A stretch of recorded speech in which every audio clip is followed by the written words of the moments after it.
पोलिसांकडून त्यांना कोठडी मागितली जाणार आहे। आपण बघू शकता की वाल्मिक कराड आता बाहेर येत आहेत।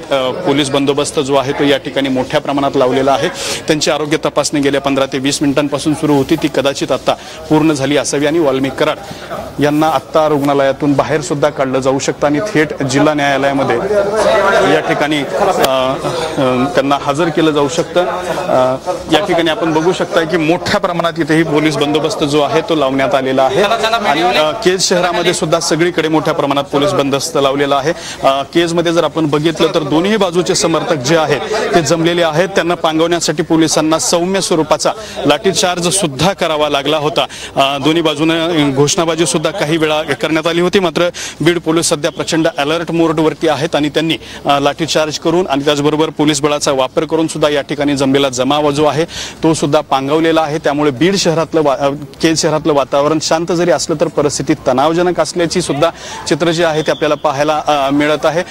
वाल्मिक कराड यांना केज न्यायालयात हजर करण्यासाठी या ठिकाणी जो मांजरसुंबा ते अंबेजोगाई जाणारा रस्ता आहे तो सुद्धा रस्ता थांबवण्यात आलेला आहे आणि केज पोलीस स्टेशनचे सगळे जे कर्मचारी आहेत ते सुद्धा या ठिकाणी केज उपजिल्हा रुग्णालयात आलेले आहेत। मोठा तगडा बंदोबस्त या ठिकाणी लावण्यात आलेला आहे। साधारण 100 ते 125 पोलिसांचा बंदोबस्त या सगळ्या परिसरात लावण्यात आलेला आहे। संतोष देशमुख हत्या प्रकरणानंतर संपूर्ण महाराष्ट्रामध्ये याचे परिपडसाद जे आहे ते उमटले असल्याचं आपल्याला पाहायला मिळालं होतं।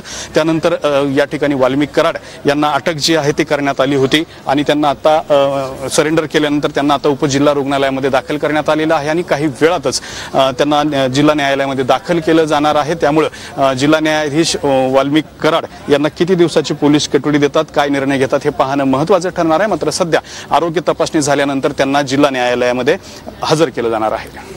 नक्कीच, मात्र दत्ता अगदी महत्त्वाची अशी बाब आहे। तीव्र सध्या वातावरण आपण बघतोय आणि त्या सगळ्या घटनांनंतर आता वाल्मिक कराडची किती दिवसांची कोठडी पोलीस मागणार आहेत? पोलिसांशी काय तुमचं बोलणं झालंय का? खरं तर यापूर्वी जे काही आरोपी अटक करण्यात आलेले आहेत त्यांना सुद्धा 6 तारखेपर्यंत जी आहे ती पोलीस कोठडी न्यायालयाने दिलेली आहे। आता वाल्मिक कराड हे सरेंडर झाल्यानंतर त्यांना सुद्धा 6 तारखेपर्यंत प्राथमिक जी आहे ती पोलीस कोठडी मिळण्याची शक्यता व्यक्त केली जाते आणि 6 तारखेला हे सगळे आरोपी जे आहेत ते एकत्रितरित्या पुन्हा एकदा न्यायालयामध्ये आणले जातील आणि त्यानंतर तपास किती शिल्लक राहिलाय याचा अंदाज घेऊन पुन्हा पोलीस जे आहे ते पोलीस कोठडी मागू शकतात। तपास पूर्ण झाल्यानंतर जेव्हा पोलीस कोठडीची गरज उरत नाही त्यावेळेला या सगळ्या आरोपींना न्यायालयीन कोठडी दिली जाते आणि न्यायालयीन कोठडी आपण बघू शकता की वाल्मिक कराड यांना सध्या बाहेर आणण्यात आलेलं आहे आणि जिल्हा न्यायालयामध्ये जे आहे ते त्यांना दाखल केलं जाऊ शकतं। या ठिकाणी पोलिसांचा मोठा फौजफाटा आणि बंदोबस्त आहे। पोलिसांच्या कड करून या ठिकाणी वाल्मिक कराड यांना गाडीमध्ये बसवण्यात येणार आहे आणि त्यांना नेणार आहे। अण्णा काही आरोप खोटे आहेत का? अण्णा काही बोलायचं म्हटलं काय? कसं लागते आरोप? चला दाबा, अण्णा काही बोलणार का? काय भूमिका आहे तुमची? आरोपाबद्दल काय बोलाल अण्णा? कराड साहेब आरोपाबद्दल काय मत आहे?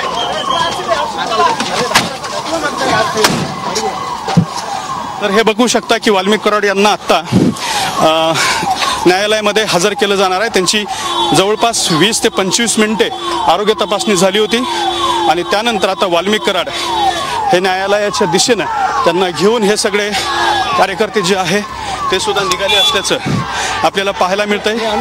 पोलीस बंदोबस्त SRPF